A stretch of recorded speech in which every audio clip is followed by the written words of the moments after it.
ચાલો ગાઈઝ, તો સૌથી પહેલાં તો હરેક મિત્રોને જય હિન્દ. અત્યારે તમે તમારા રૂપિયા જો લોંગ ટર્મ માટે કે ભાઈ લાંબા સમય માટે હું રોકાણ કરું ને તો આ સમય સારામાં સારો છે. પરંતુ જો તમે અત્યારે એવું વિચારતા હોય કે ભાઈ સ્ટોક માર્કેટ એક દિવસમાં 400 પોઈન્ટ ઉપર જાય છે અને 400 પોઈન્ટ નીચે આવે છે, તો હું માત્ર ઇન્ટ્રાડે કરું અને સારામાં સારા રૂપિયા બનાવું, તો આ સમય તમારા માટે સૌથી વધારે ખતરનાક છે. કેમ કે આ માર્કેટ છે ને કોઈ એક પ્રકારે ફ્યુચર તરફ જતું માર્કેટ નથી. અત્યારે જે સ્ટોક માર્કેટ ચાલે છે ને એ ન્યૂઝ ઉપર ચાલતું માર્કેટ છે. મોસ્ટ ઓફલી તમે જુઓ કે ભાઈ અત્યારે જે ન્યૂઝ આવે ને એની ઉપર માર્કેટ રિએક્ટ કરે છે.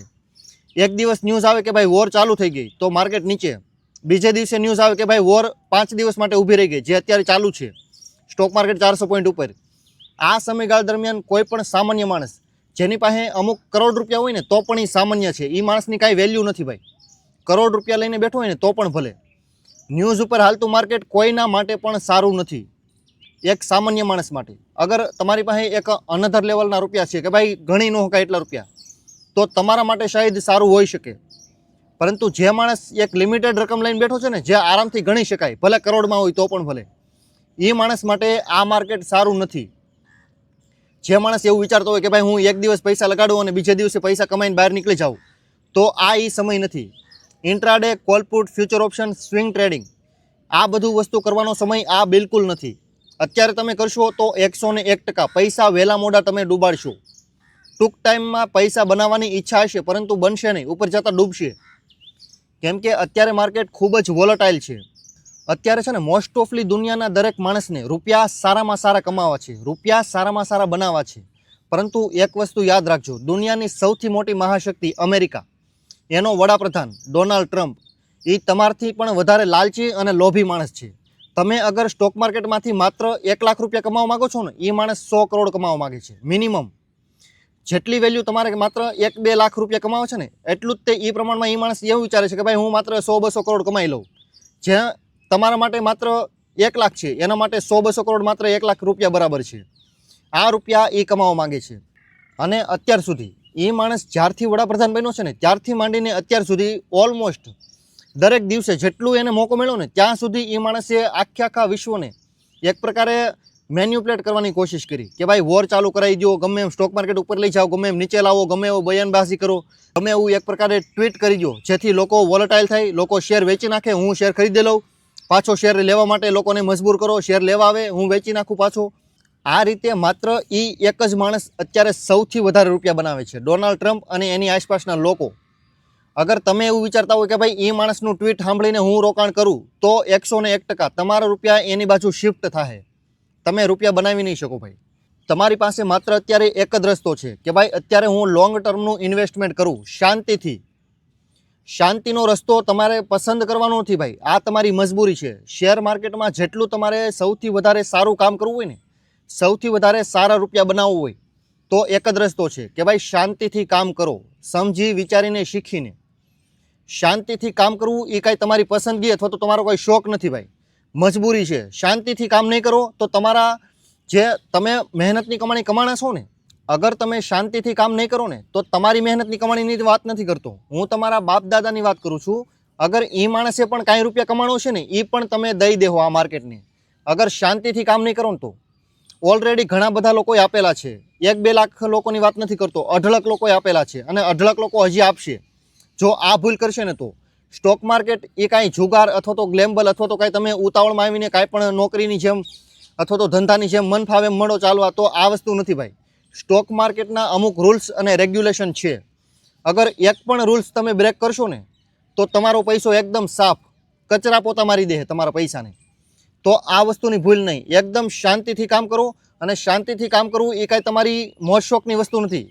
શાંતિથી કામ કરવું ને એ તમારી મજબૂરી છે. હકીકતમાં હરેક માણસે, ઇન્ડિયાનું હોય માર્કેટ તો પણ ભલે, અને વિશ્વનું કોઈ પણ દેશનું કોઈ પણ ઇકોનોમી હોય, કોઈ પણ માર્કેટ હોય, એની અંદર હકીકતમાં જો રૂપિયા કમાવા છે ને તો તમારે શાંતિથી કામ કરવું પડશે, શાંતિથી સમજવું પડશે અને પછી ધીમે ધીમે નિર્ણય લેવા પડશે. અગર તમે ઉતાવળમાં કોઈ પણ સમયે કે ભાઈ મારે અત્યારે પૈસા બનાવવા છે, 21 દિવસમાં પૈસા ડબલ થઈ જાય, તો તમારા પૈસા 101% વહેલા મોડા ડૂબશે. અગર આ વિચારધારા છે ને કે ભાઈ મારા ટૂંક ટાઈમમાં રૂપિયા ડબલ થાય, ટૂંક ટાઈમમાં હું રૂપિયા બનાવીને નીકળી જાઉં, પછી મારે કાંઈ માર્કેટમાં આવવું જ નથી, તો આ વસ્તુ નહીં ચાલે ભાઈ. માર્કેટ અહીં કાંઈ ધર્માદો ખોલી નથી બેઠું કે ભાઈ તમારા ઘરને પરિવારને જરૂરી હોય એટલા રૂપિયા તમને આપી દે ગમે ત્યારે. તમે કેમ તમારા જીવનમાં 2-4 રૂપિયા 2-5 હજાર 20-25 હજાર રૂપિયા કમાવો હોય તો નોકરી કરો, કામ ધંધો કરો, કાંઈક ધંધો ક્યાંક નોકરી ક્યાંક તો કરતા છો તમે. તો એ જ રીતે માર્કેટની અંદર તમારે થોડા ઘણા હોય તો પણ ભલે અને વધારે હોય ને તો પણ ભલે. અગર હકીકતમાં તમારે રૂપિયા કમાવો છે ને તો આ વસ્તુ તમારે શીખવી પડશે ને પડશે. કોઈ પણ પ્રકારનું શોર્ટકટ નહીં ચાલે કે ભાઈ હું તમને કહું એ રસ્તે વયા જાઉં એટલે પૈસા બની જાય. આ વસ્તુ ક્યાંય નહીં બને. કોઈ પણ માણસ તમને કહે અથવા તો ગેરંટી આપે ને તો પણ નહીં માનતા. આ સમયમાં કોઈ ગેરંટી ચાલતી નથી અને કોઈ પણ સમયે નહીં ચાલે ગેરંટી. એવું નથી કે ભાઈ અત્યારે વોર ચાલુ છે એટલા માટે ગેરંટી વોરંટી નહીં ચાલે. કોઈ પણ સમયે માર્કેટ કોઈનું માન રાખતું નથી. માર્કેટને પોતાની મનમાની મંજૂર છે, બાકી કોઈની નહીં. સ્ટોક માર્કેટ કોઈની વાત સાંભળતું નથી. કોઈની નહીં મતલબ કોઈની નહીં. પ્રેસિડેન્ટ હોય તો પણ નહીં. અલ્ટિમેટલી માર્કેટ જે વિચારશે ને એ જ વસ્તુ થાય ફાઇનલ. પછી તમે ગમે એ હોય, ગમે એટલા રૂપિયા હોય તમારી પાસે, ગણી શકાય એમ હોય તો પણ ભલે, ન ગણાય એમ હોય ને તો પણ ભલે. માર્કેટનો જે નિર્ણય છે ને એ સર્વોપરી છે. માર્કેટ એકવાર ડિસાઇડ કર્યું કે આને ડૂબાડો તો ડૂબાડો, ધેટ્સ ઇટ. આમાં કાંઈ આમ તેમ નહીં. પછી ગમે એ માણસ હોય, આ માણસને પૈસા આપો એટલે આપો. પછી એને આવડતું હોય તો પણ ભલે, ન આવડતું હોય તો પણ ભલે. પછી પાછા લઈ એ વાત 2 નંબરની છે. પરંતુ પહેલાં પૈસા આપવાનું જો માર્કેટ નક્કી કરે છે ને કે ભાઈ આ માણસને પૈસા આપો એટલે આપો તો આપશે તમને. પછી તમને ન આવડતું હોય ને તો પણ ભલે. અગર તમે એને એ રહ્યો કે ભાઈ તમને મારે કંઈ શીખવું નથી, મારા પૈસા બની ગયા, તો પાછા વયા પણ જશે. એકના નહીં, હજારો લાખો કરોડો લોકોના જાય છે. ભૂલમાં ભાઈ ઘણીવાર ભૂલમાં લોકોના પૈસા બની જાય ને તો લોકો ઘમંડી ઉત્સાહી થઈ જાય કે ભાઈ હજી હું 10 ગણા લગાડું, હજી 20-25 ગણા રૂપિયા કરી લઉં. તો આ માધ્યમથી લોકો પૈસા ડૂબાડે પણ છે. એવું ન વિચારો કે ભાઈ આજે મને માર્કેટે પૈસા આપ્યા તો આખી જિંદગી આપતું રહે. આ કોઈ તમારું સંતાન નથી. આ કોઈ માર્કેટ તમારું બાળક નથી કે ભાઈ તમને લગાતાર પૈસા આપ્યા રાખે. અને રહી વાત ડોનાલ્ડ ટ્રમ્પની, તો જે પણ માણસ ન્યૂઝના આધારે શેરની લેવેચ કરે છે ને અથવા તો જે માણસ એવું વિચારે છે કે ભાઈ હું પાછળ રહી જઈશ, ફિયર ઓફ મિસિંગ આઉટ, ફોમોના જે લોકો શિકાર બને છે ને એ 101% એ વસ્તુ નક્કી કરી લો કે ભાઈ તમારા પૈસા ડૂબવાના છે. જેટલું શાંતિથી કામ કરશો એટલા રૂપિયા તમારા સેફ રહે. ભલે થોડાક ઓછા બને ને એ વસ્તુ મંજૂર છે, પરંતુ પૈસા ડૂબે ને એ વસ્તુ કોઈ કાળે મંજૂર નથી ભાઈ. પૈસા ડૂબવા ન જોઈએ, ગમે એ થઈ જાય. પૈસા જો તમે એકવાર ડૂબે છે ને તો આ તમારી કોરી કમાણી તમે ડૂબાડો છો. પછી ભલે તમે લોન લઈને આવ્યો હોય, એટલીસ્ટ તમે તમારી જિંદગીનો 10%, 20%, 5% સમય ડૂબાડો છો. કેમ કે અગર તમે જસ્ટ એક્ઝામ્પલ તરીકે લાખ રૂપિયાની તમે લોન લઈને આવ્યા, અગર તમે 2 દિવસમાં એ પૈસા ડૂબાડી દીધા ને 2-4 મહિનામાં, તો એ લાખ રૂપિયા તમારે ભરવામાં મિનિમમ 1 થી 2 વર્ષ જઈ શકે. અગર તમે મામૂલી નોકરી કરો છો 20-25 હજારની તો આ 1 થી 2 વર્ષ તમારા મોંઘા પડશે ભાઈ. 1 થી 2 વર્ષનો સંયમ અત્યારે રાખવો ને એ નેક્સ્ટ ટુ ઇમ્પોસિબલ છે સામાન્ય માણસ માટે. એટલા માટે જો આ 1 થી 2 લાખ રૂપિયા તમારે નો ડૂબાડવો હોય ને તો શાંતિથી કામ કરવું પડશે. પૈસા ન બને તો ચાલશે, થોડાક ઓછા બને તો પણ ચલાવવા પડશે. એવું નથી વિચારવાનું કે ભાઈ હું સૌથી વધારે રૂપિયા કમાવું. સૌથી વધારે કમાવવા માટે સૌથી વધારે ભોગ દેવો જરૂરી છે.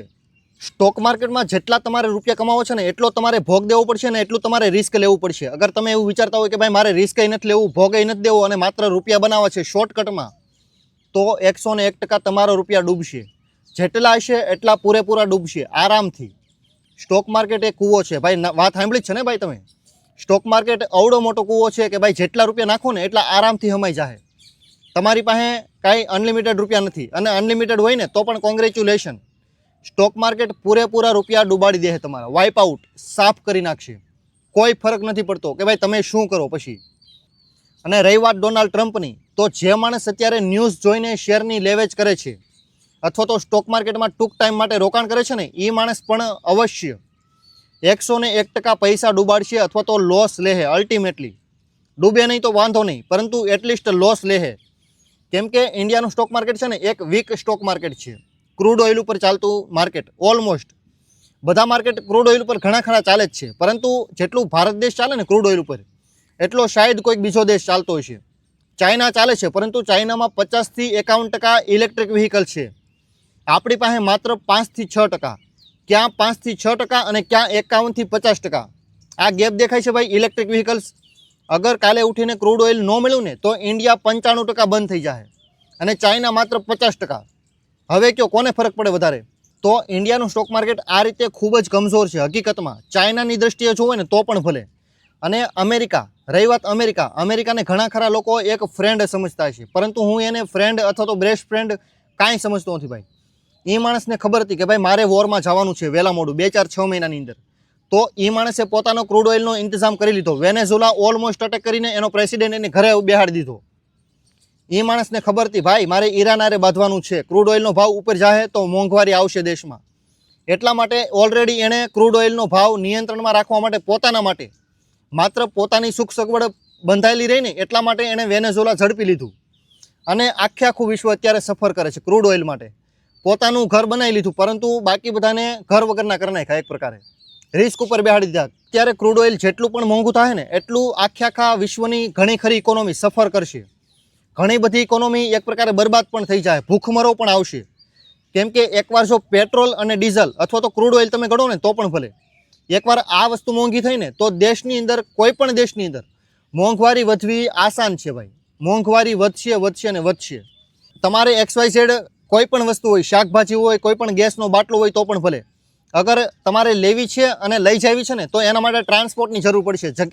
આ જગ્યાએથી આ જગ્યાએ લઈ જવા માટે તમારે પેટ્રોલની જરૂર પડશે, ગાડીની, વ્હીકલ્સની. અને જો એકવાર પેટ્રોલ મોંઘું થઈ ગયું ને તો એ બાટલા ઉપર એ પેટ્રોલની મોંઘવારી ચડી જશે. આ રીતે મોંઘવારી કામ કરે. કોઈ પણ સામાન તમે આ જગ્યાએથી અહીંયા લઈ જશો અને જો પેટ્રોલનો ભાવ વધી ગયો ને તો એ વસ્તુમાં એ જગ્યાએ પેટ્રોલનો ભાવ ચડી જશે. આ રીતે આખા વિશ્વની ઇકોનોમી ઘણી ખરી સફર કરશે. અમેરિકાની થોડીક ઓછી કરશે, પરંતુ એની પણ થોડી ઘણી તો કરશે જ તે. તો પછી thank you so much for watching this videos and good bye. જો તમને ગુજરાતીમાં સ્ટોક માર્કેટ રિલેટેડ વિડીયો જોવા ગમતા હોય ને તો વિડીયોને લાઇક કરજો, શેર કરજો અને ચેનલને સબસ્ક્રાઇબ કરી લેજો. ઓકે. અને અત્યારે મેં તમને કીધું એ વાત ફાઇનલ કે ભાઈ તમારે લોંગ ટર્મમાં રોકાણ કરવું હોય ને તો આ સમય સારો છે, પરંતુ સ્ટોક માર્કેટ ઓલમોસ્ટ 20 થી 22 હજારની વચ્ચે હોવું જોઈએ. ત્યારે તમે રોકાણ કરશો તો સારામાં સારો મોકો છે. પરંતુ મિનિમમ 2 થી 5 વર્ષ માટે, 1-2 વર્ષ માટે અથવા તો 1 વર્ષની અંદર હું રૂપિયા બનાવું, આ લોકો માટે આ સમય બિલકુલ નથી. 1 પણ રૂપિયો લગાડતા નહીં, પૈસા ડૂબશે તમારા. કેમ કે માર્કેટમાં ક્યારે શું થાય કોઈને કાંઈ ખબર નથી ભાઈ. ઓકે.